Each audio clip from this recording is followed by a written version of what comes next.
الحمد لله رب العالمين وصلى اللهم وسلم على نبينا محمد وصحبه أجمعين. وكتاب كأن حاد الأرواح إلى بلاد الأفراح وعشر كي صدحات بإذن الله تبارك وتعالى. ابن القيم رحمه الله وحو كهذا اللي سرت كقرصون آيات كجرة في سورة الزمر آيات تضباط إيكو iyo aayadda ilaa 74 inta u dhaxaysa waxay aayaadkaasi ka hadlayaan naarta iyo jannada, dadka ahlu naarka ah iyo dadka ahlu jannada ah. marka qaabka alla uu u kala cabiray subxaana: wasiiqa aladiina kafaruu ilaa jahannama zumara xataa idaa jaa-uuha futixat abwaabuha baa lagu yidhi qeybta ahlu naarkii. kuwa kaleo ahlu jannaha waxaa la yidhi wasiiqa aladiina ataqow rabbahum ila aljannati zumara xataa idaa jaa-uuha wafutixat abwaabuha. marka wafutixat oo wow qeybtan dambe la geliyey iyo futixat oo qeybtaa hore wowdii laga gooyey aan lagu darin, muxuu yahay farqiga u dhexeeya? markay yimaadeen ahlu naarku naarta markaaba waa loo furay, qoladan kalena wow baa la geliyey oo waxaa la yidhi oo la furay oo warkii lagu cadfay waa la sii wadaa. marka jawaabta xadfi lagu sameeyey aayaddii ahlu jannaha lagama jawaabin markiiba, laakiin tii ahlu naarka isla markaaba aayadda ka hadlaysa waa laga jawaabay. sirtu maxay tahay?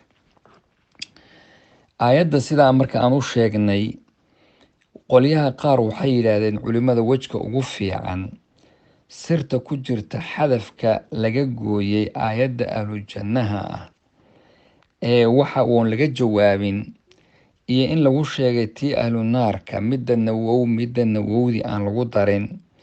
waxaa la yidhaahdaa waa sida ugu habboon oo ablaqa ugu xeel dheer in dadka loo fahamsiiyo.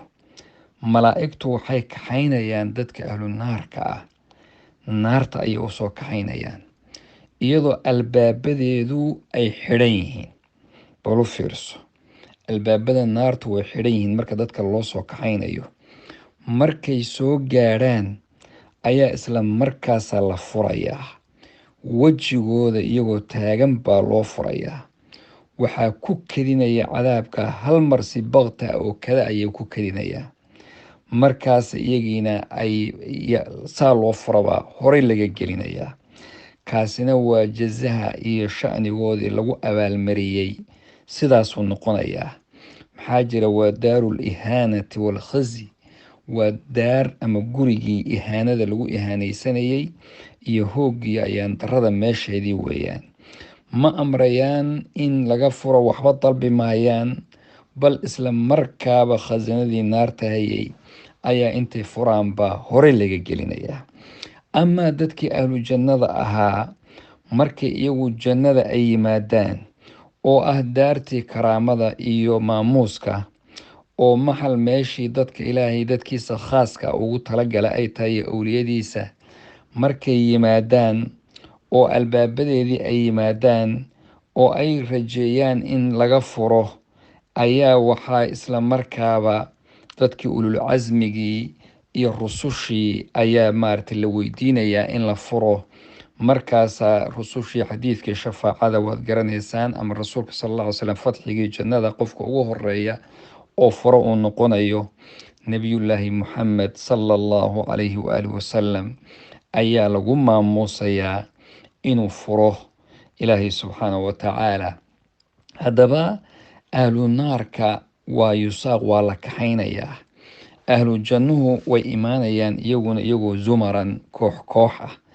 labada kaxayn way kala duwan yihiin. wasiiqa aladiina waa la kaxaynayaa labadaa kaxayn, laakiin way kala duwan yihiin. kuwan wanaagsani waxaa weeyaan farxad ayay walaalahood kula socdaan, gurub zumaran waa koox koox wey. marka guruub iyagoo u socda oo sheekaysanaya oo adduunka sidii ay ku joogeen ay yihiin oo farxaddii ay ka muuqato ayay qoladani imaanayaan oo bishaaraysanaya oo sidii adduunkii iyo xooggoodii iyo hadalkoodii iyo ay qabaan qaarkoodna qaarka kale uu ugu bishaaraynayo. laakiin asxaabu naarku waa la soo kaxayn iyaguna koox koox ah, laakiin qaarkoodba qaarka kale uu lacnadayo, qaarkood qaarka kale uu dhibsanayo, fadeexad iyo khizi iyo xumaani ay dhexdooda ka muuqato. marka taasaa waxay uga daran tahay baa la yidhi inaa halhal loo soo kaxeeyo, taas baa iyaga haddaba uga daran. albaabada jannadu waxaa la yidhi way furan yihiin. waxyaabaha cajabta badan markii jannada ay galaan dadka ahlu jannada albaabada lagu xidhi maayo, laakiin kuwan ahlu naarka markay naarta galaan waa lagu xidhayaa. rabbi wuxuu leeyay jannaati cadnin mufataxatan lahum alabwaab, way furan yihiin albaabadaas, way iska furan yihiin. muttaki'iina fiiha yadcuuna fiiha bifaakahatin kathiiratin washaraab. haddaba arrintaasna sirta ku qarsoon waxaa weeyaan dadkan ahlu jannada markii la geliyay jannada albaabada waa loo furayaa, xorriyad bay leeyihiin, tasaruf bay leeyihiin, way baxayaan, way soo gelayaan, malaa'igtaa u iman mar walba oo salaan ugu iman, iyagaa isa soo booqan, waa dad soo socon kara. laakiin kuwan ahlu naarka ah markay galaanba waa lagu xidhi iyaga. innahaa calayhim mu'sadah fii camadin mumaddadah, waa lagu xidhayaa albaabkii, tiirar baa lagu xidhayaa. marka halkaas iyagoo naartii la geliyey, wamaca daalika haddana way kusii xabsibay gudaheedii ayay kusii jiraan. ilaahay subxaanahu watacaala hinaga badbaadiyo, jannadiisana allah inagu marti qaado. wajazaakum allahu khayr wbaaraka allah fiikum.